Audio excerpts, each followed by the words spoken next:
Bonjour à toutes et bonjour à tous. Je vous retrouve aujourd'hui pour une vidéo sur une méthode pour nettoyer ma vitrine d'étolfe. Cette méthode, vous pourrez l'appliquer pour nettoyer un vivarium, un aquarium ou un terrarium. Donc, je vous montre ici ma vitrine d'étolfe qui a été donc toute vidée. Bien sûr, je vous ai passé le moment fastidieux où j'ai enlevé toute la litière de chanvre. J'ai utilisé une pelle, un sac poubelle, j'ai tout enlevé. Bien sûr, au préalable, j'ai posé ma gerbille dans une petite cage. Bon, là, nous, c'est la Savic. Je vais essayer. Hop, voilà, il est ici, en attendant donc que sa vitrine soit nettoyée. Et ici, il y a aussi mon autre groupe, puisque, comme vous le voyez, la vitrine là est toute vide et en attente également de nettoyage. Donc, voilà, j'ai donc enlevé le plus gros de la litière de chanvre avec une pelle et donc j'ai pris un sac poubelle, hein, la chose classique. Et je vais vous montrer maintenant avec quoi je vais la nettoyer. Donc, hop, bonjour mon chien. Alors voilà, donc ici, tout ce que j'ai enlevé donc de la vitrine.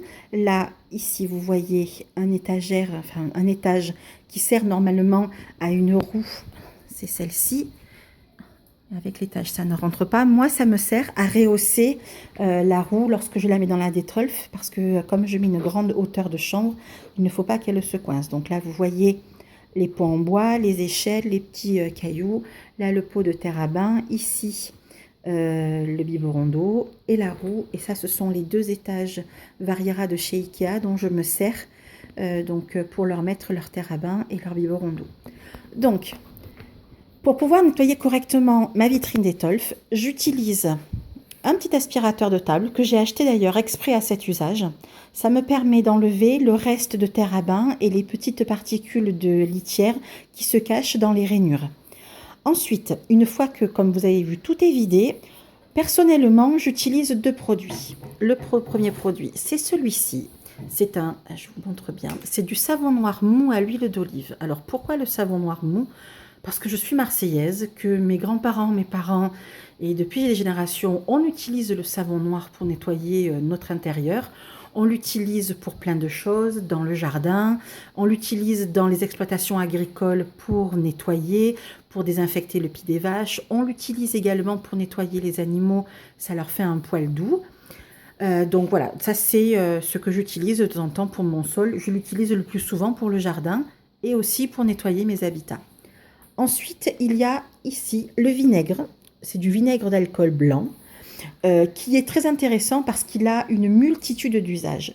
Il va désodoriser votre habitat.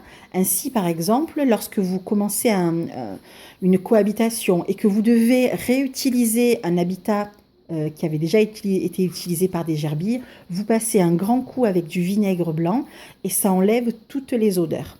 Donc, c'est très bien également pour les vitres, ça ne laisse pas de traces. Donc, voilà les deux produits que j'utilise.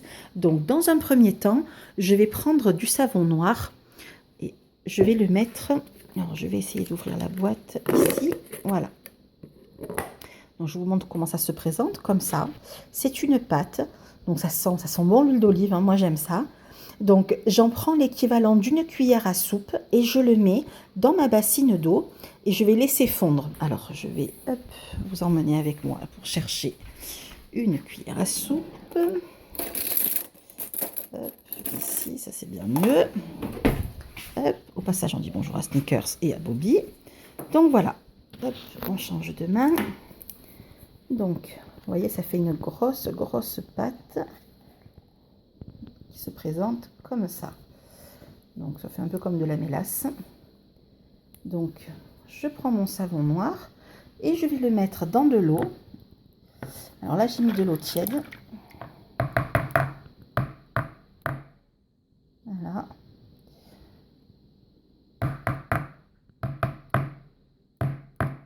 Quand ça ne veut pas, ça ne veut pas. L'eau n'est pas assez chaude. Et en fait, je vais le laisser fondre. Donc en général, ça je le fais avant de commencer à vider tout mon terrarium. Comme ça a le temps. Ça a le temps de bien prendre. Donc on va laisser la cuillère comme ça. Je la récupérerai un petit peu plus tard. Ici, en espérant. Hop, c'est tombé. C'est pas grave. Donc voilà. Donc je vais laisser fondre mon savon noir mou. Donc vous voyez déjà l'eau commence à se troubler. Elle devient quasiment blanche. Et donc, une fois que tout aura bien fondu, je vais prendre donc mon éponge, je vais l'imbiber, hein, je vais la tremper, on fait comme ça. Hein.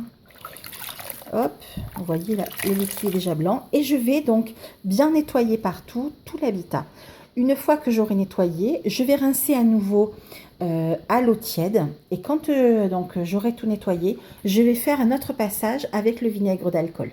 Ça, c'est une de mes petites manies. Mais bon, le savon noir mou n'est pas obligatoire. Vous pouvez vous contenter du vinaigre. Donc, je ne rince pas par contre, puisque je fais un tiers de la bouteille, donc en gros ça, que je mets dans toute la bassine d'eau tiède et je nettoie largement pour que toutes les odeurs s'en aillent et que ça soit bien propre. Une fois que tout est sec, je frotte avec un chiffon doux, ici, pour enlever les éventuelles traces qu'aurait fait l'éponge en passant sur les vitres. Ensuite, il ne vous reste plus qu'à re-remplir votre terrarium, votre aquarium ou votre vitrine d'étolfe et à nouveau reposer tous les éléments qu'il a composés, tous les accessoires. Voilà, j'espère que ce petit tutoriel vous aura été utile. Si vous avez d'autres questions ou d'autres demandes particulières, n'hésitez pas à le faire sur la chaîne. Je vous dis à très bientôt.